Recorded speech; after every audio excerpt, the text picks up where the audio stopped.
যায়। মাহিয়া ছলছল চোখে তাকালো। তোমার এই আদরের মেয়েই জীবনের সবচেয়ে বড় সিদ্ধান্ত তোমাদের ছাড়া নিয়ে ফেললো। মাহিয়ার মা চলে যেতেই ফারাজের কল দেখতে পেল। রিসিভ করতেই, কই থাকো? হ্যাঁ, কতগুলো কল দিছি। মা সামনে ছিল। ও আচ্ছা, আসছো কখন? আমার তো আর ভালো লাগছে না, তাড়াতাড়ি আসো। শর্তের কথা মনে আছে তো? ফারাজের উৎফুল্ল মনে আবারও বিগড়ে দিল যেন মাহিয়া। তাতে দাঁত চিবিয়ে বলল, মনে আছে, আমি তোমার মতো না যে ভুলে যাব। ঠিক আছে, অ্যাড্রেস টেক্সট করে দিও, আমি সময় মতো পৌঁছে যাব। ফোন রাখলো মাহিয়া। বার কয়েক জোরে শ্বাস নিয়ে নিজেকে ধাতস্থ করলো। ফারাজ ঠিকানা বলে দিল। সকাল 11টায় কাজী অফিসের সামনে গিয়ে দাঁড়ালো মাহিয়া। বুকটা দুরু দুরু করছে। ফোন লাগালো ফারাজকে। কোথায় তুমি? পিছে তো দেখো। মাহিয়া তাকালো, দেখতে পেল ফারাজকে। 3 কপুলে বিয়ে হলো ওদের। জানলো না কেউই। বিয়ে হলো ঠিকই, কিন্তু প্রমাণ রইল না। মাহিয়া ভাবতেও পারলো না পরবর্তীতে তার সাথে ঠিক কি হবে। চলো তবে। কোথায়? কি কথা ছিল ভুলে গেছো? মাহিয়া মাথা নেড়ে না করলো। ফারাজ বাঁকা হাসলো। করিমের ঠিক করে দেওয়া বাসায় গেল দুজন। মাহিয়ার কেমন একটা লাগলো। মনের সম্পর্ক ঠিক না থাকলে শারীরিক সম্পর্কেও মন ভরে না। ফারাজের চাওয়ার কোনো পবিত্রতা নেই, যা স্পষ্ট বুঝতে পারছে মাহিয়া। তবু কিছু করার নেই, ভালোবাসে যে। ফারাজ, আমার কেমন একটা লাগছে। কেমন লাগার কি আছে? আজকে তোমায় এত মজা দিব যে জীবনেও ভুলবে না। ফারাজ এক পা করে এগিয়ে গেল। মাহিয়ার সর্বাঙ্গ কাঁপছে, যা দেখে ফারাজের শরীরে পশম দাঁড়িয়ে গেল। ফারাজ উন্মাদ হলো। মাহিয়ার শরীর থেকে ওড়না সরালো। উন্মুক্ত হলো দেহের ভাঁজ। মাহিয়ার চোখ দিয়ে অঝরে অশ্রু গড়ালো। ঘনিষ্ঠ হলো দুজনে। মাহিয়ার শরীরের প্রতিটি ভাঁজে স্পর্শ পেল ফারাজের। মাহিয়ার চাদর খামছে ধরলো। ব্যথায় কুকিয়ে উঠল। একটা সময় জ্ঞান হারালো। মাহিয়া যখন জ্ঞান ফিরল, তখন চারপাশে অন্ধকার নিয়ে। এ কি, আমি এখানে কেন? শরীরে ব্যথা অনুভব করতে মনে পড়ল সব। ফারাজ, ফারাজ কোথায় তুমি? কোথাও পেল না ফারাজকে। মাহিয়ার ভয়ে আত্মা শুকিয়ে গেল।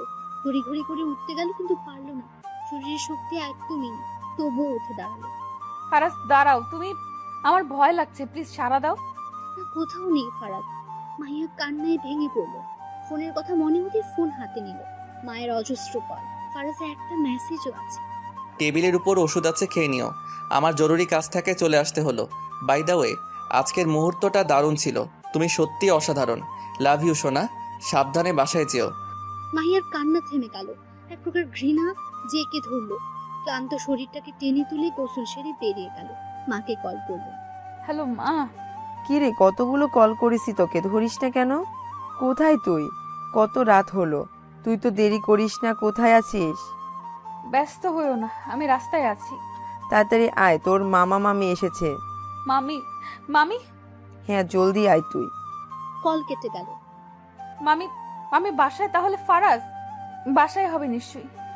আচ্ছা, হঠাৎ করে আমাদের বাসায় কেন? তবে কি? মাহিয়ার যেন নিমেষে শরীর ব্যথা ঠিক হয়ে গেল। ফারাজ কি তবে আমায় সারপ্রাইজ দিল? কি রে মা, এত দেরি করলি কেন? বাড়ি ফিরতে না ফিরতেই এমন কথায় ঘাবড়ালো মাহিয়া। একটা নোট আনতে গিয়ে দেরি হয়ে গেল। মামিমা, কেমন আছো তোমরা? এতদিন বাদে এলে। আছি ভালোই, এলাম একটা কাজে। ও, আর কেউ আসেনি? হ্যাঁ, তোর মামু এসেছে। যা ফ্রেশ হয়ে নে তাহলে। মাহিয়ার আনন্দ নিভে গেল। শরীরে কেমন শক্তি পাচ্ছে না। মাথা নেড়ে চলে গেল রুমে। ফ্রেশ হয়ে এসে বিছানায় গায়ে দিয়ে দিতেই নিচ থেকে চিৎকার চেঁচামেচি শোনা গেল। কি হলো হঠাৎ? মামিমার গলা শোনা যাচ্ছে না। ক্লান্ত শরীরটাকে নিয়েই বের হলো মাহিয়া। দেখুন ভাবি, জমি আমি লিখে দিব না। বাবার কালের আছে এইটুকু, যার জন্য একটু বাপের বাড়ি এখনো আদর আছে। আপনারা ভোগ করছেন কেন? আমি তো না করিনি। দেখো সেলিনা, ওই জমি আমার লাগবে। বাড়ি করব ওখানে। তোমায় টাকা দেব, লিখে দাও। সরি ভাবি, আমার টাকার দরকার নাই, তবুও আমি লিখে দেব না। ভালোই ভালোই লিখে দাও সেলিনা। কি হচ্ছে এখানে? মাহিয়ার কথায় দুজন তাকালো। মেয়েকে দেখে সেলিনা বললেন, তোর মামি জমি চায়, কিন্তু আমি লিখে দিব না, এটাই আমার শেষ কথা। বাবার দেওয়া জমি আমি কিছুতেই দেব না। মামিমা, তোমাদের তো নানা ভাই অনেক দিয়েছে, মায়েরটাই কেন লাগবে? আমার ওই জমি লাগবে।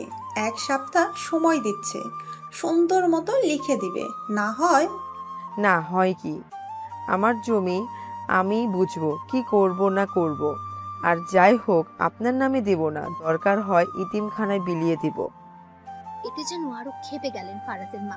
কয়েকটা কড়া কথা শুনিয়ে প্রস্থান করলেন। মাহিয়ার ভয় হলো, ফারাজের সাথে তার সম্পর্কটা মনে করতে আটকে উঠল। ফারাজের মা চলে যেতে থম মেরে বসে রইলেন সেলিনা। মা, এত ঝামেলার কি আছে, দিয়ে দাও। দিতাম যদি ভালো মানুষ হতো। এই জমির জন্য ওই বাপের বাড়ি যেতে পারছি, ওই মহিলার নামে দিয়ে দিলে আর বাপের বাড়ি কিনারাও যেতে পারবো না। ওদের এত থাকতেও ওইটুকু জমির ওপরই চোখ গেল। আমাদেরও তো কম নেই, শুধু শুধু সম্পর্ক নষ্ট করার কোনো মানে হয় বলো? দেখলি না কেমন হুমকি দিয়ে চলে গেল, এরপরও আর নাই। চল খেতে দিই তোকে, চোখ মুখ শুকিয়ে গেছে। সেলিনা উঠে গেলেন। মাহিয়া নিরাশ চোখে মায়ের দিকে তাকালো। ফারাজকে একটা কল করতে হবে। উফ, এত সব ঝামেলা এখনই হতে হলো। খেয়ে নিজের রুমে গেল মাহিয়া। কল করলো ফারাজকে, ধরলো না। একবার দুবার অনেকবার কল করলো। ফারাজ কই তুমি? কল ধরছো না কেন? আবার চেষ্টা করলো, হতাশ হলো। শরীরের ক্লান্তিতে ঘুমিয়ে পড়ল। এত কিছুর মধ্যে মাহিয়ার জন্ম নিয়ন্ত্রণ ঔষধ খেতে মনে থাকলো। ভুলে গেল এর পরিণতি কতটা ভয়াবহ হবে। যাকে বিশ্বাস করে নিজের সবটুকু দিয়ে দিল, সেই কতটা বেঈমান হবে।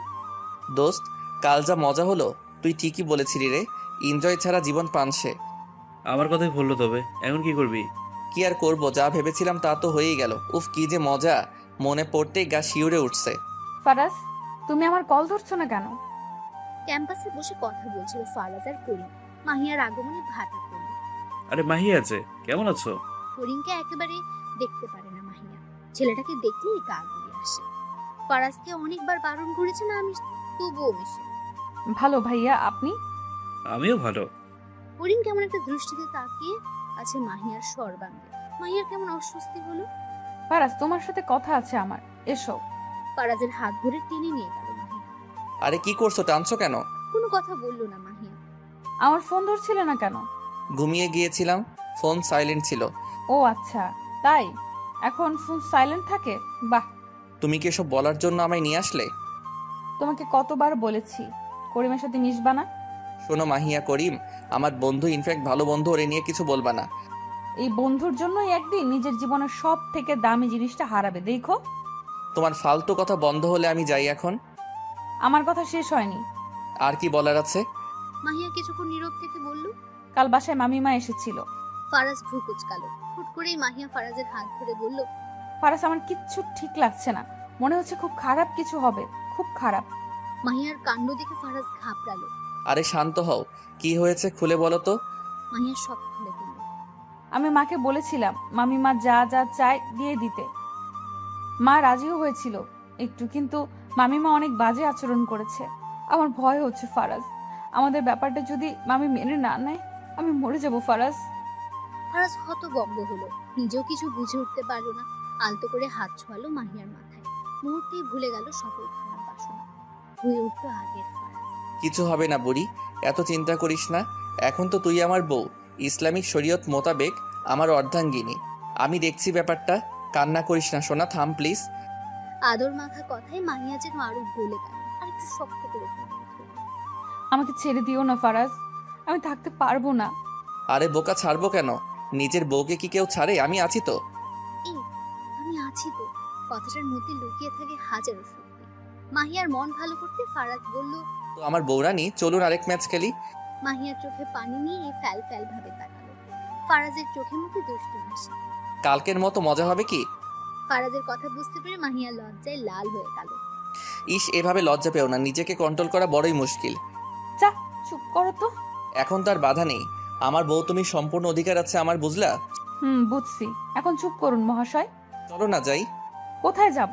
অন্য জগতে, যেখানে তুমি আর আমি ছাড়া কেউ থাকবে না। ফারাজের এমন কথায় মাহিয়া কেঁপে উঠল, যা দেখে ফারাজের আরো নেশা ধরল। এবার আপনাকে কে বাঁচাবে আমার হাত থেকে বলুন তো? এত ভালোবাসা দিব যে পাগল হয়ে যাবে। আবার সে ঘনাইল। আজ আর মাহিয়ার ভয় হলো না, কষ্ট হলো না। এক জাত ভালো লাগা ঘিরে ধরল। পূরণ হলো মনের বাসনা, পূরণ হলো শারীরিক চাহিদা। প্রাপ্তবয়স্ক নরনারী মেতে উঠল প্রকৃতির আদিম খেলা। মগ্ন হলো দুজনে। নিঃশ্বাস বেড়ে গেল, হাঁপিয়ে উঠল দুজনে। একটা সময় ক্লান্ত হলো, থেমে গেল। ফারাজের বুকের সাথে লেপ্টে রইল মাহিয়া। তুমি আমায় কতটুকু ভালোবাসো ফারাজ? ফারাজের উন্মুক্ত বুকে হাত বুলিয়ে এক আকাশ সমান। এখন যেন ভালোবাসাটা আরো বেড়ে গেল। কেন আগে বাড়েনি? আগে তো এত মজা পাইনি। মাহিয়া দেখলো ফারাজের সে নির্ভেজাল হাসি। আজকে কেমন সব পবিত্র লাগলো। মাহিয়াও মুচকি হাসলো। আচ্ছা ফারাজ, আমাদের সম্পর্কটা তো একটা সময় সবাই জানতে পারবে, তখন কি হবে? কি হবে? আমাদের দ্বিতীয়বার আবার বিয়ে হবে? তুমি যতটা ইজি ভাবছো ততটা না। আমি চিন্তায় আছি মামিমাকে নিয়ে। কিছু হবে না, যা হবে ঠিক হবে। দেখো, এখনই এত ভেবো না তো। মাহিয়া আর ভাবলো না, লেপ্টে রইল বুকের সাথে। বিকেল ঘুরিয়ে সন্ধ্যা নামলো। দুজন বেরিয়ে গেল নিজেদের ছোট ঘরটা থেকে। যেতে যেতে স্ট্রিট ফুড খাওয়া হলো, একসাথে রিক্সায় রাতের শহর দেখা হলো। হাসি মজায় কেটে গেল সুন্দর সময়টি। বাসার সামনে যেতে মাহিয়ার চোখ ভার হয়ে এলো। আমার যেতে ইচ্ছে করছে না ফারাজ। আমারও ছাড়তে ইচ্ছে করছে না তোমায়, কিন্তু কি করব, আজ যেতে হচ্ছে যে। কথা দিচ্ছি একদিন একবারের মতো নিয়ে যাব। একটু সময় দাও, সবকিছু গুছিয়ে নিই। আমি আপনাকে ভালোবাসি শেহজাদা। আমিও আপনাকে ভালোবাসি আমার শাহজাদি। আবার কবে এক হব আমরা? যখন আপনি চাইবেন। চলো তাহলে আবার যাই। ফাজিল। ফারাজ হো হো করে হেসে ফেললো। মাহিয়ার কপালে ভালোবাসার পরশে চলে গেল ফারাজ। মাহিয়া তাকিয়ে রইল তার যাওয়ার পানে। মনের মধ্যে উকি দিল তাদের ভালোবাসার মুহূর্তগুলো। লজ্জা পেল মাহিয়া, দৌড়ে গেল বাসায়। বাসায় ঢুকতেই কোথায় ছিলে? মা আসলে আসল নকল কিছু জানতে চাইনি। ছিলে কোথায়? মেয়ে মানুষ রাত করে বাসায় ফিরে, তোমার বাবা জানলে কি হবে জানো? বাবা কি করে জানবে মা, তুমি না বললে? মাহিয়ার বাবা দেশের বাইরে থাকে, মা মেয়ে দুজনে এক ফ্ল্যাটে থাকে। আবার মুখে মুখে কথা। তোমার সাথে ছেলেটা কে ছিল? ছেলে? কোন ছেলে মা? আমার কাছে একদম লুকানোর চেষ্টা করবে না। নিচতলায় ভাবি দেখেছে কার সাথে রিক্সায় ঘুরছো। সত্যি করে বলো। মাহিয়া কি বলবে ভেবে পেল না। মেয়ের মুখভঙ্গি দেখে সেলিনা হক আগেই বললেন, একদম মিথ্যে কথা বলার চেষ্টা করবে না। ফারাজ ভাইয়া ছিল মা। ফারাজের কথা শুনে অবাক হলেন তিনি। ফারাজ? হ্যাঁ মা, ক্যাম্পাসে দেখা হয়েছিল, ভাইয়াই পৌঁছে দিয়ে গেল। বাসা আসলো না কেন ছেলেটা? বলেছিলাম, কিন্তু কি কাজ আছে বলে চলে গেল।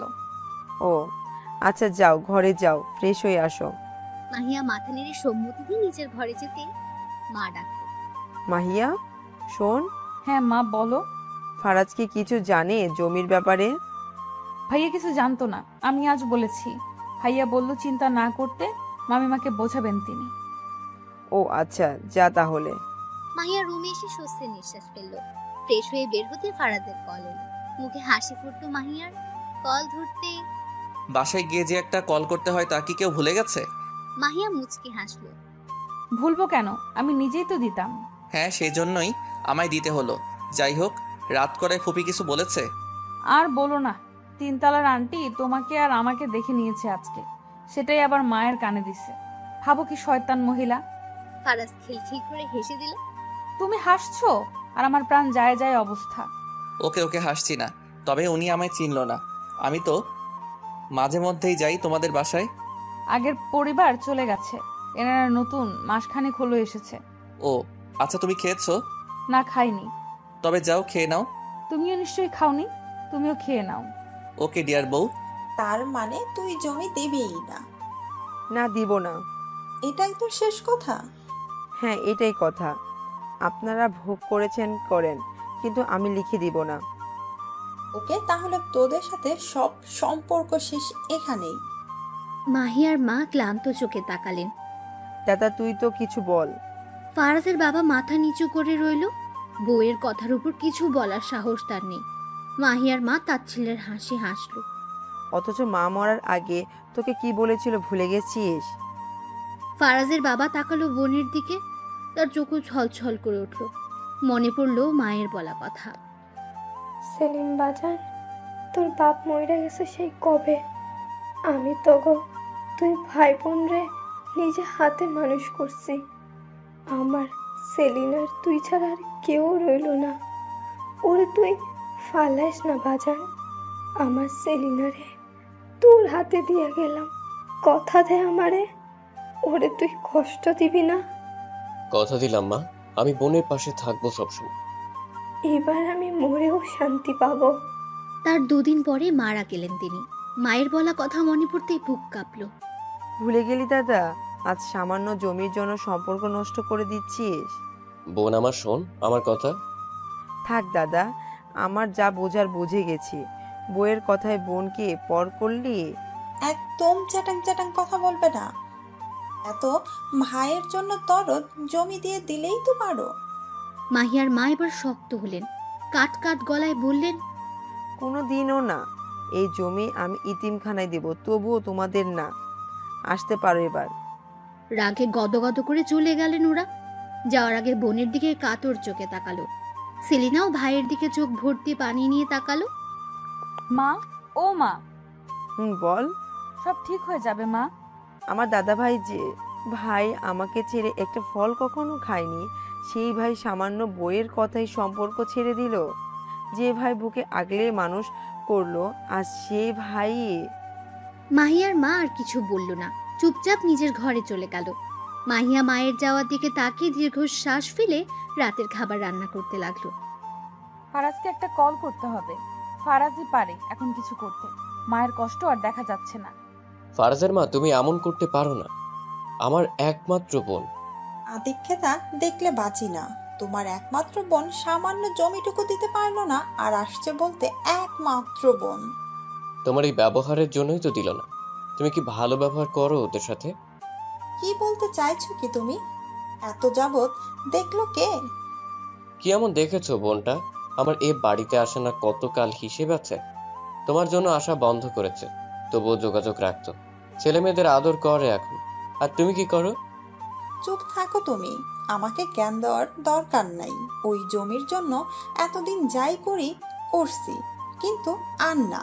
আর খবরদার একদম বোন বোন করবা না, বলে দিলাম। রাগে হন হন করতে করতে ঘরে গেলেন তিনি। এটাই ছিল তোমার আসল উদ্দেশ্য, যা আজ নিজেই প্রকাশ করলে। ফারাজের বাবা মায়ের টানানোর বিশাল ছবিটার কাছে গিয়ে দাঁড়ালো। পাশে বাবারও একটা ছবি। দুটো ছবিতে হাত বোলালো। আমায় ক্ষমা করো মা, আমি তোমায় দেওয়া কথা রাখতে পারলাম না। আমার আদরের বোনটাকে ছিন্ন করতেই হলো। রাতের খাবার টেবিলে দিয়ে মাহিয়া মাকে ডাকতে গেল। মা, ও খেতে এসো। মায়ের সাড়া নেই। মাহিয়া ধীর পায়ে এগিয়ে গেল। মাহিয়ার মা মায়ের ছবি জড়িয়ে কাঁদছেন। মাহিয়ারও কান্না পেল। মা, ও মা, খেতে এসো। আর কত কাঁদবে বলো তো? তুমি কাঁদলে কি সব ঠিক হয়ে যাবে? মামুও তো কোনো প্রতিবাদ করলো না। কান্না থামাও, চলো খাবে। মাকে বুঝিয়ে শুনিয়ে কটা খাওয়ালো মাহিয়া। নিজেও খেয়ে শুতে চলে গেল। ওদের বিয়ের বেশ কিছুদিন হয়ে গেছে। সম্পর্কটা শক্ত হয়েছে। সেই শক্ত সম্পর্ক ভেঙে গেল যেন এক নিমিষে, যখন জানতে পারলো মাহিয়ার একা নয়, তার মধ্যে বেড়ে উঠছে আরেক সত্তা। Are you kidding, Mahia? No ইয়ার, it's true. But how possible? আমরা ইন্টিমেট হয়েছি। খুশবু যেন আকাশ থেকে পড়লো। কি তুই আর ফারাজ কিভাবে? কি তোরা একে অপরকে ভালোবাসে? জানতাম তোদের মধ্যে একটা সম্পর্ক আছে, তাও জানি, তাই বলে তোরা ফিজিক্যালে যাবে? ছি, এটা আশা করিনি। মাহিয়া হেঁচকি তুলে কাঁদছে। তুই যেমন মেয়ে, তোর পক্ষে এসব যে পসিবল না তা আমি জানি। আচ্ছা, ফারাজকে তোকে জোর করেছে? একটু খুলে বলবি। আমরা বিয়ে করেছি। বিয়ের কথা শুনে আরো অবাক হলো খুশবু। তার চিরচেনা বান্ধবীকে সে চিনতে পারছে না। এটা কি সেই মাহিয়া যে লজ্জার কারণে কোনো ছেলের দিকে তাকাতো না অবধি? খুশবুকে এমন অবাক হয়ে তাকিয়ে থাকতে দেখে মাহিয়া ধীরে ধীরে সবটা খুলে বলল। তুই আমায় একটু বলার প্রয়োজন বোধ করলি না? দোস্ত, তখন বলার মতো সুযোগ ছিল না। ফারাজ এমন ভাবে চেপে ধরেছিল। ও তো বিয়ে করতে চায়নি, আমার জোরের কারণে করতে হয়েছে। আমি চাইনি অবৈধভাবে কিছু করতে। বুঝলাম। মাহিয়া খুশবুর হাত চেপে ধরল। দোস্ত, এই সময় তুই প্লিজ অভিমান করিস না। কিছু একটা কর। আমি এখন কি করব বল না। কি করবি তা আগে ভাবা উচিত ছিল। এখন আধুনিক যুগ, প্রোটেকশনের অভাব নাই। তোরা এই যুগে হয়েও কেমনে কি বুঝি না। মাহিয়া মাথা নিচু করে ফেলল। বলার মতো কিছুই নেই তার কাছে। আসলে সে একটা বড় ভুল করে ফেলল। বেশ কিছুদিন ধরে মাথা ঘুরছিল তার, আর বমি। প্রথমে আমলে না নিলেও পিরিয়ড মিস হওয়ায় আটকে উঠল। টেস্ট করে জানতে পারলো হ্যাঁ, তার মধ্যে বেড়ে উঠছে অন্য আরেকজন। ফারাজ জানে? না, কল করছি 1 সপ্তাহ ধরে, ধরছে না। এখন যা করার ফারাজকেই করতে হবে। আগে ওর সাথে যোগাযোগ করতে হবে। সবাই জানলে কি হবে কিছু বুঝতে পারছি না। মামির সাথে মায়ের সম্পর্কটা তো তুই জানিসই। এরপর এই খবর শুনলে না জানি কি হবে। কাঁদিস না, তোর তো কোনো দোষ নাই। তোরা তো অবৈধভাবে কিছু করিসনি, কিন্তু করিস না, সব ঠিক আছে। এখন চল, ফারাজ ভাইকে খোঁজা যাক। দুজন মিলে ফারাজের ডিপার্টমেন্টে গিয়ে খোঁজ করলো, পেল না। ফেরার সময় দেখা হলো করিমের সাথে। ইচ্ছে না থাকা সত্ত্বেও মাহিয়া করিমকে বলল, করিম ভাই, ফারাজ কোথায় জানেন? করিম একটু অদ্ভুত দৃষ্টিতে মাহিয়ার দিকে তাকালো। মাহিয়ার অস্বস্তি হলো। করিম ভাই, কিছু জিজ্ঞাসা করা হচ্ছে আপনাকে। ও হ্যাঁ, বলো কি বলবে। ফারাজ ভাই কোথায় জানেন? ওকে দিয়ে তোমাদের কি কাজ? দরকার ছিল একটু, যদি জানেন তো বলুন দয়া করে। তোমার বান্ধবীর বুঝি ফারাজকে খুব দরকার? করিমের এমন কথা শুনে বুক ধড়াস করে উঠল মাহিয়ার। তাৎক্ষণিক তাকালো করিমের দিকে। করিম যেন মজাই পেল। মাহিয়াকে করিম খুব পছন্দ করত, কিন্তু মাঝখানে ফারাজ ঝামেলা বাঁধালো, তাই তো তার এত চাল। কি বলতে চাইছেন কি আপনি? বলছো না দুধু খাও? করিম ভাই, মুখ সামলে কথা বলুন। মুখ তো সামনে রেখেছি। ফারাজকে তো পাবে না, চলো শরীরের জ্বালা আমি মিটিয়ে দেই। ফারাজের মাহিয়ার থেকে কোনো শরীর অংশে জ্বলে কম গেল। দেবো না। রাগে চোখ মুখ লাল হয়ে গেল। থাপ্পড় মারলো করিমের গালে। করিমও ক্ষিপ্ত বাঘের ন্যায় চেঁচিয়ে উঠল, তো সাহস কত বড়, আমার গায়ে হাত তুললি? একটা কম হয়ে গেছে। তোকে তো পারলে কবর দিয়ে দিতে ইচ্ছে করছে। জানোয়ার কোথাকার, তো সাহস কি করে হয় এসব কথা আমায় বলার? আর ফারাজকে নিয়ে একটা বাজে কথা বললে জিভ টেনে ছিঁড়ে ফেলবো। আকস্মিক কাণ্ডে খুশবু হতভম্ব। মাহিয়াকে সামলানোর চেষ্টা করলো। চল মাহিয়া, এখান থেকে। এসব জানোয়ারদের সাথে তর্ক করে নিজের সম্মান নষ্ট করার কোনো মানে হয় না। ওরা পাশ কাটিয়ে যাওয়ার সময় করিমের একটা কথা কানে এলো। সুভাষ আশেপাশে হোটেলের 12 নং রুমে গিয়ে খোঁজ নেয়। তোর প্রাণপ্রিয় ফারাজকে, ফারাজের কীর্তি দেখতে পাবি। আমাকে থাপ্পড় মারার শোধ শুধু আসলে ফেরত নেবো, মনে রাখিস। মাহিয়াকে শাসিয়ে চলে গেল করিম। মাহিয়ার কানে বাজলো করিমের কথা। সুভাষ আবাসিক হোটেলের 12 নং। ও কি বলে গেল খুশবু? ফারাজ আর আবার আবাসিক হোটেল? আরে ওর কথা ফারাজ ভাই ওখানে কি করবে? ওটা তো আর বলতে পারলো না খুশবু। বাদ দে, আজ আর খুঁজতে হবে না। চল তোকে বাসায় দিয়ে আসি। এই শরীরে এভাবে থাকা ঠিক না। মাহিয়া নড়ল না, চুপ করে রইল। কিরে, বাসায় চল। করিম কেমন মানুষ জানিস না? ও তোদের মতো সম্পর্ক নষ্ট করতে চাইছে। আমি ওখানে যেতে চাই খুশবু। কি বলছিস কি এসব? ওখানে যাবি মানে? আমি দেখতে চাই করিম যা বলছে সব মিথ্যা। কোনো সন্দেহ রাখতে চাই না। খুশবু আর কিচ্ছু বলল না, মেনে নিল। হয়তো দেখে নিলে শিওর হতে পারবে। সুভাষ আবাসিক হোটেলটা বেশি দূরে নয়, 20 মিনিটের রাস্তা। ওরা একটা রিক্সা ধরলো। হোটেলের নাম বলতেই রিক্সাওয়ালা মামা কেমন একটা দৃষ্টিতে তাকালো। তবুও কিছু যায় আসলো না মাহিয়ার। নেমে ভেতরে গেল ওরা। মাহিয়া, কেমন একটা পরিবেশ দেখ। মাহিয়ার যেন কোনো ভয় করলো না। রিসেপশনে থাকা লোকটাকে গিয়ে জিজ্ঞেস করলো, এক্সকিউজ মি, মিস্টার 12 নং রুমের ফারাজ বলে কেউ কি রুম নিয়েছে? উত্তেজনার কথা আটকে যাচ্ছিল মাহিয়ার। প্রথমে লোকটা বলতে রাজি হচ্ছিল না, পরক্ষণে টাকার লোভে পড়ে নির্ধারিত রেজিস্ট্রি কাগজ দেখে বলল, হ্যাঁ, এই নামের একজন রুম নিয়েছে। এরা শোনার জন্য একদমই প্রস্তুত ছিল না। খুশবুর দিকে তাকাতে ইশারায় আশ্বস্ত করলো। ওরা পারমিশন নিয়ে 12 নম্বর রুমে গেল। দরজার সামনে দাঁড়িয়ে মাহিয়া দ্বিধায় পড়ল। যদি সত্যি ভেতরে ফারাজ থাকে আমি মরে যাব দোস্ত, একদম মরে যাব। আরে এত ভাবছিস কেন? ফারাজ নামে তো কত মানুষই রয়েছে। মাহিয়া বেল চাপতে গিয়েও হাত সরিয়ে নিল। কাতর চোখে খুশবুর দিকে তাকিয়ে বলল, আমি পারবো না রে, চল ফিরে যাই। আমি তো আগেই বলেছিলাম, আসছি তখন দেখাই যাক না, না হয় তোর মনে খুঁতখুত করবে। অবশেষে সকল দ্বিধাকে পিছু ফেলে বেল বাজালো ওরা। 1 মিনিট, 2 মিনিট, কেউ দরজা খুলল না। আমার মনে হয় কেউ নেই, করিমই ভুল বলেছে। মাহিয়া কথার মাঝে খট করে দরজা খুলল কেউ। মাহিয়া খুশবু দুজনে কথা থামিয়ে তাকালো কাঙ্ক্ষিত মানুষটির দিকে। এক ঝলক তাকাতেই থেমে গেল দৃষ্টি। দরজা খোলা মানুষটাও ঝটকা খেলো। মাহিয়া আস্তে করে আওড়ালো, ফারাজ? নগ্ন শরীরে যে মানুষটার সামনে দাঁড়িয়ে আছে তা ফারাজই। মাহিয়া জমে গেল, দৃষ্টিতে তাকিয়ে রইল। ফারাজও হতবম্ব। মাহিয়াকে দেখতে পাবে ভাবেনি সে। ফারাজ পিছু ঘুরে সোনিয়াকে দেখলো। মাহিয়ার চোখও গেল সেদিকে। তোয়ালে পেছনে শরীরটা দেখা যাচ্ছে। মাহিয়া চোখ বন্ধ করে নিল। অশ্রু গড়ালো চোখ পেয়ে। মাহিয়া, আমি থাক, আর কিচ্ছু বলার দরকার নেই। মাহিয়া দৌড়ে বেরিয়ে গেল। খুশবু আহম্মক হয়ে গেছে। কি থেকে কি হলো ভাবতে পারল না। ফারাজ ভাই আপনি, ছি, কিভাবে পারলেন? সেই কৈফিয়ত কি তোমায় দিব? হ্যাঁ দিবেন, কারণ আপনি আমার বান্ধবীর সাথে চিট করেছেন। তো তোমার সাথে তো করিনি, তুমি এত কথা বলছো কেন? কথা বলছি কারণ মাহিয়া প্রেগনেন্ট। শুনে পেয়েছে ওর আপনার মতো জঘন্য মানুষের বাচ্চা পেটে ধরেছে। মাহিয়া প্রেগনেন্ট, এ কথাটা খুব নাড়ালো ফারাজকে। খুশবু আর দাঁড়ালো না, বেরিয়ে গেল মাহিয়াকে খুঁজতে। আশেপাশে কোথাও দেখলো না। খুশবুর মাথা ঘোরালো। মাহি কোথায় তুই? আল্লাহ, মেয়েটার কিছু করে না বসে। খুশবু খুঁজতে খুঁজতে ক্লান্ত হয়ে গেল। অবশেষে কিছু মনে পড়ায় দৌড়ে সেখানে গেল। গিয়ে যা দেখলো তাতে খুশবুর নিজেরই মাথা ঘুরে গেল।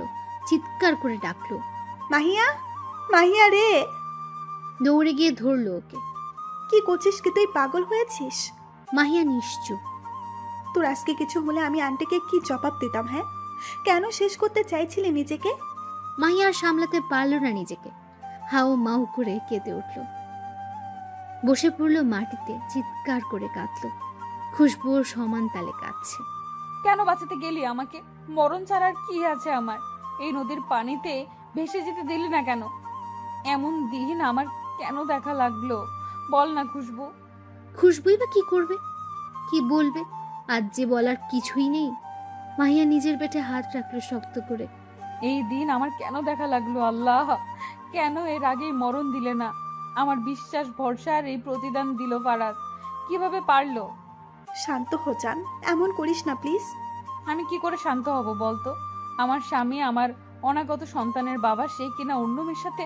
ছি, আমি আর পারছি না খুশবু, আর পারছি না। জড়িয়ে ধরলো খুশবু মাহিয়াকে। ছোট বাচ্চাদের মতো কাছে মেয়েটা। আজ সে ভীষণ অসহায়, ভীষণ অসহায়। মাহিয়া কাঁদতে কাঁদতে বলল, কোন মেয়ে চাইবে তার স্বামী অন্য নারীর সাথে একসাথে? আমার বিশ্বাসটাকে এইভাবে নষ্ট করলো। আমার ভালোবাসা এতটা ফেলনা হলো ওর কাছে। আমি ভাবতে পারছি না কিছুই। নিজের সাথে পেরে উঠতে না পেরে জ্ঞান হারালো মাহিয়া। খুশবু আটকে উঠল। মাহি, এই মাহি চোখ খোল, মাহি! নির্জন জায়গা দেখে লোকজন নেই, কার কাছে সাহায্য চাইবে খুশবু? অবশেষে নিজের বড় ভাইকে কল করলো খুশবু। ভাইয়া জলদি এসো। কি হয়েছে বনু, কাঁদছিস কেন? খুশবু ঠিকানা বলে বলল, তুমি তাড়াতাড়ি এসো ভাই, সাহায্যের অনেক প্রয়োজন। এমন জায়গায় কেন গিয়েছে তা জিজ্ঞেস করতে গিয়েও থেমে গেল মাহি। এক ঝাঁক চিন্তা ভর করলো মাথায়। দ্রুত বের হয়ে গেল। 10 মিনিটের মধ্যে পৌঁছেও গেল সে। খুশবু, খুশবু কোথায় তুই? ভাইয়ের গলার স্বর শুনে খুশবু এগিয়ে গেল। বোনকে দেখে মাহিন ব্যস্ত হয়ে বলল, বোন তুই ঠিক আছিস? আমি ঠিক আছি ভাইয়া, কিন্তু কিন্তু কি? চলো আমার সাথে। মাহিয়ার কাছে নিয়ে গেল মাহিনকে। মাহিয়াকে ওই অবস্থায় দেখে মাহিন বলল, মাহিয়ানা? হ্যাঁ ভাইয়া, প্লিজ ওকে হসপিটালে নেওয়ার ব্যবস্থা করো। ও এখানে এভাবে কি করে? কি হয়েছে কি? এত কিছু বলার সময় নেই ভাইয়া, যেতে যেতে বলছি তোমায়, তুমি সাহায্য করো দয়া করে। মাহিন দ্বিধাগ্রস্ত অবস্থায় কোলে তুলে নিল মাহিয়াকে। চুলগুলো মুখের উপর এসে পড়েছে। রোদে ঘেমে একাকার মাহিয়া। সূর্যের আলো মুখে পড়ছে মাহিয়ার। চোখে এখনো পানি লেপটে আছে। এত সুন্দর মুখশ্রী বোধহয় মাহিন আগে দেখেনি। ইস, কত সুন্দর মুখখানি। ভাইয়া তাড়াতাড়ি চলো না। আরে এত সেডিক আছিস কেন? তুই বুঝতে পারছিস না মাহিয়া প্রেগনেন্ট। তো কি হয়েছে? কি হয়েছে মানে বাচ্চাটা আমার। প্রমাণ কি? ফারাজ অবাক হলো। মানে সিম্পল, মাহিয়ার পেটে যে তোর বাচ্চা তার তো কোনো প্রমাণ নেই, আছে কি? ফারাজ মাথা নেড়ে না করলো। তাহলে তো হলোই। আর তোরা যে বিয়ে করেছিলি তারও তো কোনো প্রমাণ নেই। তা নেই, কিন্তু বিয়ে তো করেছি। আরে রাখ তোর বিয়ে, এমন কত হয় অহরহ। কিন্তু মাহিয়া যদি সবাইকে বলে দেয়? বলবে, তাতে কি? প্রমাণ তো দিতে পারবে না, ও তো নিজেই লজ্জিত হবে। এগুলো কি ঠিক হবে? যতই হোক ফুপি জানলে কষ্ট পাবে। আমি যতটুকু জানি তোদের সাথে মাহিয়াদের সম্পর্ক ভাঙার পথে। তোর ফুপু জমি দেয়নি নাকি? দেখ কেমন ফুপু তোর, সামান্য জমিটুকু দিতে পারলো না। আর এমনিতেও আন্টি ওই মেয়েকে মেনে নেবে বলে মনে হয় না। ওরা স্বীকার করলে তোকে রাস্তায় নামতে হবে, এমন বিলাসিতা পাবি না, ভেবে দেখ। ফারাজ ভাবলো আসলেই তাই। ওর মা কখনই মানবে না, উল্টো তাকে বের হয়ে যেতে হবে। ফারাজকে ভাবতে দেখে বাঁকা হাসল করিম। থাপ্পড় মারা গালে হাত দিয়ে মনে মনে বলল, আমাকে মারা এক থাপ্পড়ের যতকে সারা জীবন বইতে হবে। আমার কাজ শ্বাস, এবার যা করার ফারাজি করবে। আমার মেয়ে কোথায়? কোথায় আমার মাহিয়া? আন্টি শান্ত হও, মাহিয়া ঠিক আছে, জ্ঞান হারিয়েছে এই যা। কিভাবে, কি হলো? খুশবু মাথা নিচু করলো। কি বলবে সে? এই যাত্রায় বাঁচালো খুশবুর ভাই। প্রচন্ড রোদ তো, তাপ সহ্য করতে পারেনি। আপনি বসুন। মাহিয়ার মা ভ্রু কুচকে তাকালো। তা দেখে খুশবু বলল, আন্টি আমার বড় ভাই মাহিন, তোমাদের বলেছিলাম না ভাইয়া আমেরিকায় থাকতো, যে মাসখানেক হলো দেশে এসেছে। মাহিয়ার মা স্বস্তির নিঃশ্বাস ফেললেন। এরই মধ্যে ডক্টরের ডাক পড়ল। মাহিয়ার বাড়ির লোককে? আমি ওর মা। কেবিনে আসুন। খুশবু আর মাহিন একে অপরের দিকে তাকালো। ইতিমধ্যে মাহিনকে সব খুলে বলেছে খুশবু। নিষ্পাপ মেয়েটার এই পরিণতিতে খারাপও লেগেছে তার। কেন, সিরিয়াস কিছু ডাক্তার? আমার মেয়ে ঠিক আছে তো? আপনি কি কিছু জানেন না? আমি কি জানবো? আপনার মেয়ের হাজবেন্ড কোথায়? ডাক্তারের এমন কথায় মাহিয়ার মা অবাক হলো ভীষণ। স্বামী? কি বলছেন? কিছুই বুঝতে পারছি না। আপনার মেয়ে বিবাহিত না? না, একমাত্র মেয়ে। আমার মেয়ের বয়স হবে 18, এখনই বিয়ে দেওয়ার কথা তো ভাবিও না। তাহলে কিভাবে কি? কি হয়েছে একটু বলবেন? ভাইয়া আন্টি তো এখনো বের হচ্ছে না। ডাক্তার আন্টি কি সব বলে দিল? কি হবে ভেবে হাত পা ঠান্ডা হয়ে আসছে আমার। সত্যি কখনো চাপা থাকে না, জানি তো। যা হবে দেখা যাবে। দুই ভাই বোনের কথার মাঝে মাহিয়ার মা বেরিয়ে আসলো। শরীর তার নিস্তেজ, রোবটের মতো এগিয়ে আসছে। খুশবু তাকে দেখে বলল, ভাইয়া আন্টি। মাহিন ইশারায় কাছে যেতে বলল। খুশবু ঢোক গিলল, এগিয়ে গেল। আন্টি সব ঠিকঠাক তো? মাহিয়ার মা রক্ত চোখে তাকালো খুশবুর দিকে। খুশবুর ভয় হলো। আমি বাইরে অপেক্ষা করছি, মাহিয়ার জ্ঞান ফিরলে নিয়ে আয়। এতটুকু বলেই সে পা বাড়ালো বাইরের দিকে। খুশবু ভাইয়ের দিকে অসহায় চোখে তাকালো। মাহিয়া চোখের ইশারায় ভয় পেতে না করলো। ড্রয়িং রুমের সোফায় এক কোণে বসে আছে মাহিয়া। শরীরটা ক্লান্ত ভীষণ। এত মধ্যে মায়ের হাতে থাপ্পড় খেয়েছে মেয়েটা। ক্লান্ত শরীরে তাল সামলাতে না পেরে পড়ে গিয়েছে, যার ফলে ঠোঁটের কোণে রক্ত জমা হয়েছে। আন্টি কি করছো? মেরো না, অসুস্থ। তুই চুপ কর খুশবু, ওরে বলতে বল কে সেই ছেলে, বল আমায়। আজ আমি তোকে মেরেই ফেলবো। এমন সর্বনাশ করার আগে একবারও বুক কাঁপলো না? মাহিয়া নিশ্চুপ।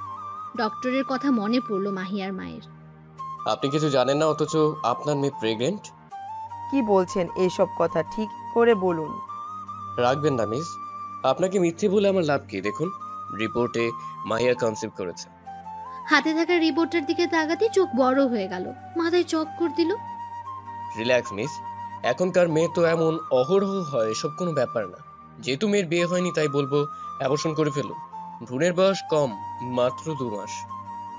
এই তুই চুপ করে আছিস কেন? কথা বল, যে এমন করেছে বল। সমাজে মুখ দেখাবি কি করে?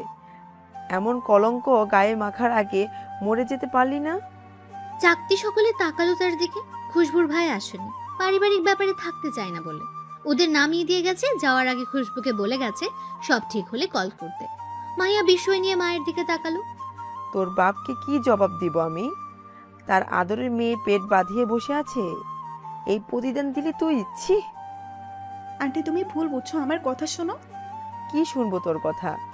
কোনো কথাই শুনবো না। এই তুই উঠ, এই বাচ্চা নষ্ট করবি তুই আজই। কার অবৈধ সন্তান রাখার কোনো মানে হয় না। বাচ্চা নষ্ট করার কথা শুনে মাহিয়া উঠে দাঁড়ালো, চিৎকার করে বলল, অনেক বলেছো মা, আর কিচ্ছু না। আমার সন্তান অবৈধ নয়, সে বৈধ। তার বাবা আছে, সে জারজ নয়। আমি কোনো পাপ করিনি মা। কথাটা বলেই দৌড়ে চলে গেল রুমে। দরজা বন্ধ করে দিল সাথে সাথে। মাহিয়ার দরজা বন্ধ করা দেখে খুশবুর ভয় হলো। মাহি, এই মাহি দরজা খোল। মাহি, আন্টি কিছু বলে। আন্টি মাহি দরজা আটকে দিয়েছে। খুশবুর কথা কানেই গেল না যেন। তার মাথায় ঘুরছে মাহিয়ার বলা কথা। খুশবু উপায় না পেয়ে ভাইকে কল করলো। ভাইয়া তুমি তাড়াতাড়ি এসো প্লিজ, সর্বনাশ হয়ে গেছে। কি হয়েছে বোন? আন্টির সাথে রাগারাগি করে মাহিয়ার দরজা আটকে দিয়েছে, খুলছে না। আমার ভয় হচ্ছে ও উল্টোপাল্টা কিছু। তুমি জলদি এসো ভাইয়া। আসছে আমি, কিছু হবে না, চিন্তা করিস না। খুশবু কাঁদতে লাগলো। মাহিন এলো 5 মিনিটের মাথায়। কোথায় ও? খুশবু দেখালো। মাহিয়া দরজা খুলুন। পাগলামি করবেন না মাহিয়া, দরজা খুলুন বলছি। কোনো সাড়া নেই। আমি কিন্তু দরজা ভাঙবো মাহিয়া, লাস্টবারের মতো বলছি, দরজা খুলুন। অবশেষে বাধ্য হয়ে দরজা ভাঙতে হলো। মাহিয়ার মা তখনও নিশ্চুপ। মাহিন খুশবু দরজা খুলতে দম বন্ধ করা ব্যাপার দেখলো। মাহিয়া গলায় সবে কাপড় পেঁচিয়েছে, অমনি মাহিন গিয়ে ঝটকা মেরে নিচে নামালো। তৃতীয় থাপ্পড়টা মাহিনী মারল। এই মেয়ে পাগল আপনি, কি পেয়েছেনটা কি? হ্যাঁ, মরে গেলে কি সব হয়ে গেল? আপনি জীবন দিয়ে দিলে ফারাজ ফিরে আসবে না। আপনি জীবন দিয়ে দিলেই মুক্তি পাবেন না। আপনার জীবনের বিনিময়ে কোনো ভালো কিছু হবে না, বরঞ্চ একটা নিষ্পাপ প্রাণ ধ্বংস হবে যার কোনো দোষই নেই। আপনার বাবা মা ধুকে ধুকে মরবে, আপনাকে নিয়ে সবাই ছিছি করবে। নিজেকে শেষ করার পরও শান্তি পাবেন না আপনি। মাহিয়া কাঁদছে, মাহিন কাঁদতে দিল। কাঁদুন, চিৎকার করে কাঁদুন, নিজের কষ্টগুলোকে ধুয়ে ফেলুন, শক্ত হন, অধিকার আদায় করতে শিখুন। আপনি বা আপনার সন্তান দোষী নয়, দোষী সে যে হালাল সম্পর্কটাকে নষ্ট করেছে। আশা করি আর ভুল সিদ্ধান্ত নিবেন না। খুশবুকে মাহিয়ার কাছে থাকতে হবে। বেরিয়ে গেল মাহিন। প্রচন্ড রাগ লাগছে মেয়েটার উপর। কি পেয়েছে জীবনটা নিয়ে। মাহিন বেরিয়ে মাহিয়ার পাশে বসলো। খুশবু মাহিয়াকে জড়িয়ে নিল।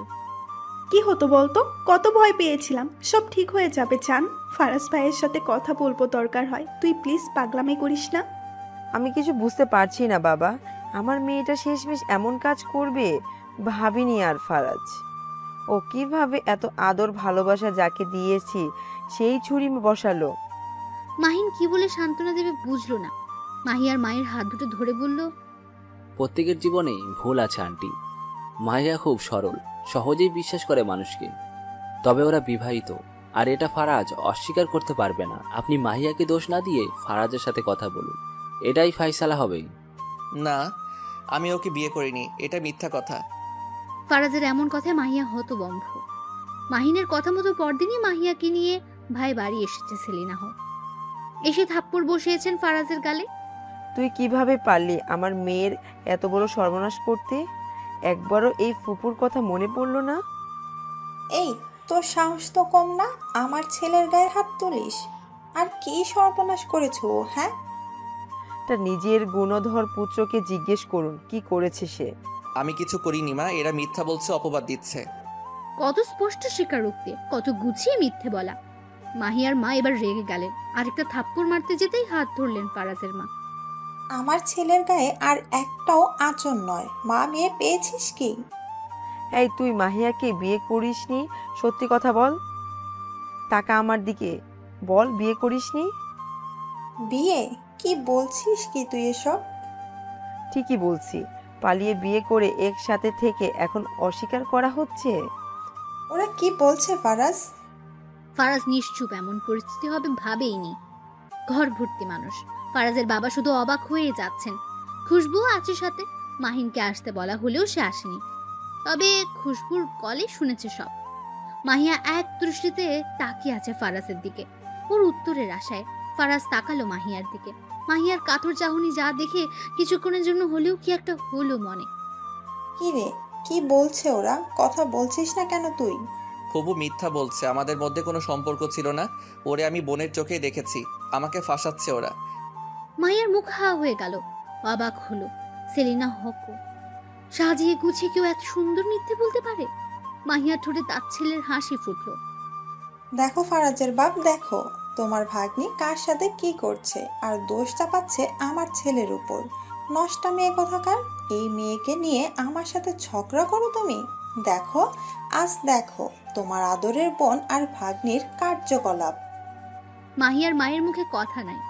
সে শুধু ফারাজের দিকে তাকিয়ে আছেন। খুশবুর চোখ দিয়ে ঘৃণার পানি গড়াচ্ছে। কিন্তু অবাক করার বিষয়, মাহিয়ার চোখে এক ফোঁটাও পানি নেই। বেরিয়ে যা আমার বাড়ি থেকে। এমন কলঙ্কিত মেয়ের পা আমার বাড়িতে পড়ছে। হায় হায়, কি যে হবে। এরই মধ্যে মাহিয়ার মা একটা ঘটনা ঘটিয়ে ফেললেন। ফারাজের কাছে গিয়ে হাত ধরে মিনতি করলেন। এমন কথা বলিস না ফারাজ, ভুলে গেলি ফুপুর আদর, ভুলে গেলি সব। এতটা স্বার্থপর তো তুই না। আমার মেয়েটার কি হবে বল? তার কান্না যেন মন গলাতে পারল না ফারাজের। কড়া গলায় বলল, আমি মিথ্যা বলছি না, আমাদের মধ্যে কোনো সম্পর্ক নেই, আপনারা আসতে পারেন। মা যেতে বলো, এদের আমার ভালো লাগছে না। কথা বলতে দেরি, গালে থাপ্পড় পড়তে দেরি নেই। থাপ্পড়টা মাহিয়ায় মেরেছে। ফারাজ গালে হাত দিয়ে তাকালো। মাহিয়ার চোখে যেন রক্ত ঝরছে। তুই আমায়? চুপ, একদম চুপ, বেঈমান কোথাকার। এই মাইয়া, গলা দিয়ে একটা আওয়াজ বের হলে জিভ টেনে ছেড়ে ফেলবো।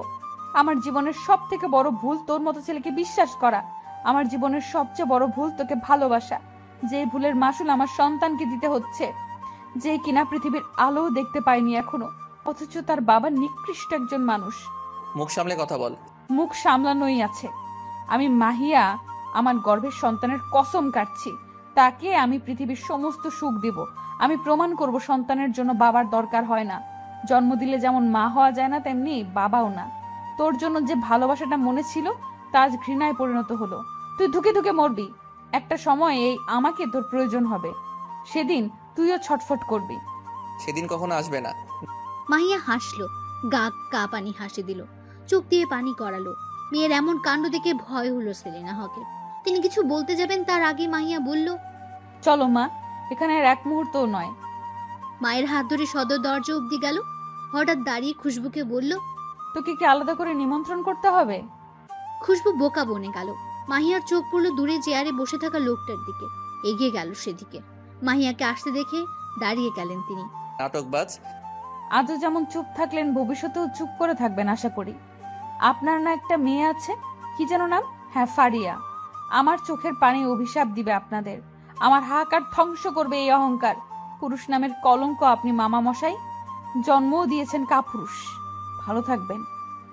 মাহিয়া আর এক মুহূর্তও দাঁড়ালো না, চলে গেল নিজের গন্তব্যে। চোখ দিয়ে তার অঝরে অশ্রু ঝরছে। ফারাজ স্তব্ধ হয়ে ছাদের এক কোণে বসে আছে। কি রে বেটা, কি শুনলাম? অবশেষে আবদ বিদায় হলো তো জীবন থেকে? ফারাজ চুপ করে রইল। কি মামা, চুপ মেরে আছিস কেন? ট্রিট দিবি কবে বলতো? এসব বোধহয় ঠিক হলো না করিম। যতই হোক আমরা বিয়ে করেছিলাম, এটা সত্য প্রমাণ না থাকুক, কিন্তু শরীয়ত মোতাবেক বিয়ে তো করছি। করিম দুর্বোধ হাসলো। তার কাজ হয়ে গেছে, এখন ফারাজ আফসোস করলে কি? মাহিয়ার মনে শুধু ঘৃণাই যে আছে। তবু করিম বলল, আর এসব কোনো ব্যাপার না, সোনিয়া আছে না, ও দেখে নেবে। বলে যাস না সোনিয়ার সাথে কিন্তু। চুপ কর তুই, সব তোর জন্যই হয়েছে। আচ্ছা বাবা, আমি কি করলাম? বিয়ে করছিস থেকে আমায় আগে বলছিস? বিয়ে করছো তোমরা, একসাথে থাকছো তোমরা, মাহিয়ার পেটে বাচ্চা তোমার, আর দোষ আমার? বাহ। আমায় একা ছাড়, যা তুই এখন। কিছু ভালো লাগছে না। ওকে, চলে যাচ্ছে আমি। করিম উঠে গেল। ছাদের দরজা অব্দি এসে হাসলো নিজের মনে। আবার প্রতিশোধ নেওয়া শেষ। দুজনের জীবন ছাড়খাড় করতে পেরেছি, এখন শান্তি পাবো। মারে আর কাঁদিস না, আমি ওদের নামে পুলিশে কেস করব, তুই ভাবিস না। না মা, তার কোনো দরকার নেই। ওদের শাস্তি আল্লাহই দিবে। যতই হোক সে আমার স্বামী, সে না করলেও মিথ্যা হয়ে যাবে না। বাসায় ফিরে চিৎকার করে কেঁদেছে মাহিয়া। আল্লাহর কাছে বারবার ফরিয়াদ করেছে, হে আল্লাহ, আপনি কেন আমার সাথে এমন করলেন? আমার সন্তানকে কেন বাবা থাকতেও এতিম করে দিলেন? আমার ভাগ্য এত কেন খারাপ হলো? মেয়েকে নানাভাবে বোঝালেন তিনি। প্রথমে রাগ করে থাকলেও এখন আর নেই। মেয়ের এমন অবস্থা শুনে বাবা আর দূরে থাকতে পারলেন না। দিনগুলো এভাবে কাটতে লাগলো। মাহিয়ার জন্য সকলে যেন জান দিতেও প্রস্তুত। এই সময় খুশবু আর মাহিন খুব সঙ্গ দিয়েছে মাহিয়াকে। দেখতে দেখতে 8 মাস শেষ হলো। ডেলিভারির ডেটও পড়ে গেল। পেটটা বেশ উঁচু হয়েছে। মাহিয়া রোজ পেটে হাত রাখে, বাবুর নড়াচড়ও অনুভব করে। আজও তার ভুল হলো না। আর মাত্র কয়েকটা দিন, তারপরে তুই আমার কোলে আসবি। আমার সোনামণি, খুব আদর করব তোকে। পৃথিবীর সব সুখ দিব, কোনো বিপদ ছুতে পারবে না। অমনি বাবু নড়ে উঠল। খুশিতে চোখে পানি চলে এলো মাহিয়ার। আসতে পারি গেদুর আম্মু? কারো কথায় সামনে তাকাতে হাসি আরো প্রশস্ত হলো। জি আসুন। গেদুর সাথে কথা হয়েছিল বুঝি? মাহিয়া মুচকি হাসলো। হাসলো মাহিনও। চাম্পো, তাড়াতাড়ি চলে আসো তো, আমাদের একসাথে কত গল্প করা বাকি, তাড়াতাড়ি এসে বড়। বাবু কি বুঝলো কে জানে, নড়ে উঠল। মাহিয়া খিলখিল করে হাসলো। মাহিন মুগ্ধ হয়ে সেই হাসি দেখলো। কি হলো? বাবু নড়েছে। আমার কথা পছন্দ হয়েছে বোধহয়। নিজেকে সামলে নিয়েছে মাহিয়া। নিজের সন্তানের জন্য নিজেকে তৈরি করছে। অবশেষে ঘনিয়ে আসলো সেই মুহূর্ত। মাহিয়া মায়ের হাত ধরে আছে। চিন্তা করো না মা, ভয়ের কিছু নেই, আমরা আছি তো সবাই তোর সাথে।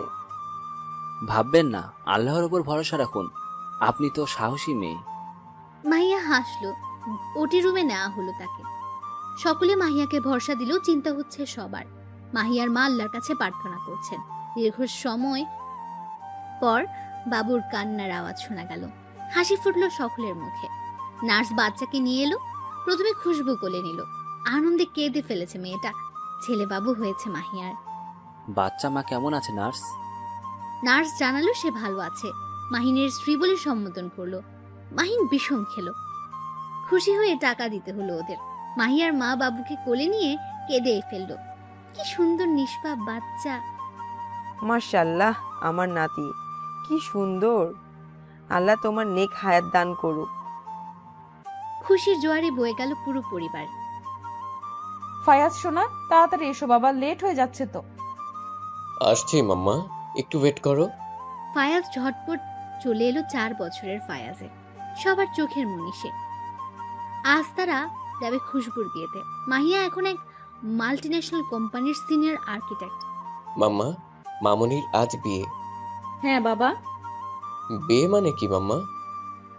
বিয়ে মানে হচ্ছে নতুন কারো কাছে যাওয়া। এখন যেমন তোমার মামনি আমাদের সাথে থাকে, আজকের পরে অন্য বাসায় থাকবে। মামনি আমাদের ছেড়ে দূরে চলে যাবে মাম্মা, আমাকে কি আর আদর করবে না? খুশবুকে ফায়াজ মামুনি বলে, এটা খুশবুরই শেখানো। ফায়াজকে বড্ড ভালোবাসে মেয়েটা। ফায়াজের মন খারাপ দেখে মাহিয়ারও মন খারাপ হলো। ছেলেকে জড়িয়ে ধরে বলল, তোমার মামনি তোমায় সব সময় আদর করবে, ভালোবাসবে। সত্যি? হ্যাঁ সোনা, সত্যি। ফায়াজ চুপ হলো। নিজের ব্যক্তিগত গাড়ি করেই যাচ্ছে ওরা। মাহিয়া চোখ বন্ধ করলো। ফারাজ তার কৃতকর্মের ফল পেয়েছে। ফারাজের বোনেরও একই পরিণতি হয়েছে। মাহিয়ার খারাপ লাগলো, এটাই চেয়েছিল। ফারাজ এক অ্যাক্সিডেন্টে তার পুরুষত্ব হারিয়েছে। মাহিয়া, আমি আপনাকে ভালোবাসি, কেন বুঝতে পারছেন না? আমার মধ্যে কিসের কমতি আছে বলুন? মাহিন দীর্ঘ 2 বছর ধরে মাহিয়াকে বোঝাচ্ছে সে তাকে ভালোবাসে, কিন্তু মাহিয়ার একই কথা, সম্ভব নয়। আমি যদি আপনাকে ভালোবাসতে পারতাম তবে নিজেকে অনেক ভাগ্যবান লাগতো, কিন্তু আফসোস তা সম্ভব নয়। কেন সম্ভব না? সবাই রাজি, শুধু আপনার উত্তরের জন্যই বসে থাকা। আপনি আমার থেকে বেটার ডিজার্ভ করেন মাহিন। কিন্তু আমার যে আপনাকেই চাই। আপনাকে দেওয়ার মতো আমার কিছুই নেই। আমি আজও ফারাজে আবদ্ধ। একজনকে ভালোবেসে আমি নিঃস্ব। সে যাই করুক না কেন, তাকে আমি এখনো ভালোবাসি, মৃত্যুর আগ অবধি ভালোবাসবো। যতই বলি ঘৃণা করি, কিন্তু তাকে আমি সত্যিই ঘৃণা করতে পারিনি। আপনি খুব ভালো মাহিন, আমার জন্য অপেক্ষা করেন না, নিজের জীবন গুছিয়ে নিন। আমি সত্যিই অসহায়। মাহিন কিছু বলতে